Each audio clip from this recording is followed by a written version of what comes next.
ইমামের শব্দগল্প চলভাষী গল্পের দুনিয়ায়।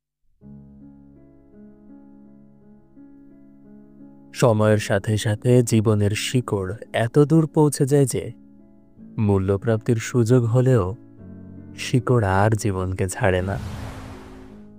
আসসালামু আলাইকুম, আমি ইমাম। আপনারা ইমামের শব্দগল্পে আজকে শুনবেন বনফুলের লেখা ক্ষুদ্র গল্প নিমগাছ। কেউ ঝালটা ছাড়িয়ে নিয়ে সিদ্ধ করছে, পাতাগুলো ছিঁড়ে শিলে পিষছে। কেউ কেউ বা ভাজছে গরম তেলে, খোসদা ধাজা চুলকানিতে লাগবে, চর্মরোগের অব্যর্থ মহৌষধ।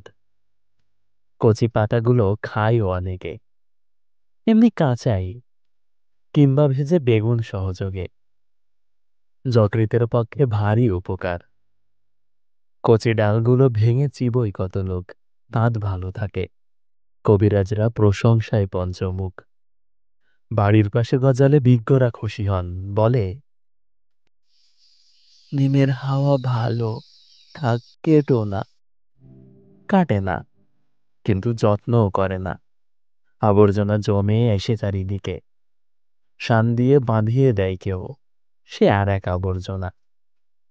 হঠাৎ একদিন একটা নতুন ধরনের লোক এলো, মুগ্ধ দৃষ্টিতে চেয়ে রইল নিম গাছের দিকে।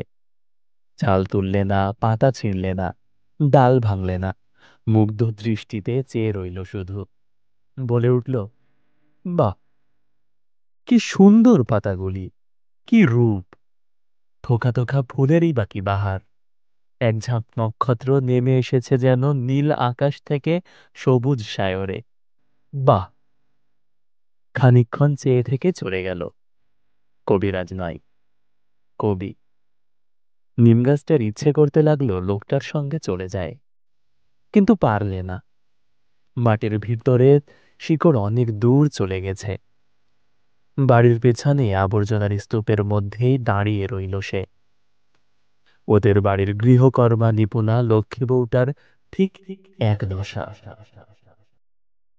শেষ হলো আজকের আয়োজন বনফুলের লেখা ক্ষুদ্র গল্প নিমগাছ। শীঘ্রই দেখা হবে অন্য কোনো গল্প নিয়ে। ততক্ষণ পর্যন্ত সুস্থ থাকুন, ভালো থাকুন। খোদা হাফেজ।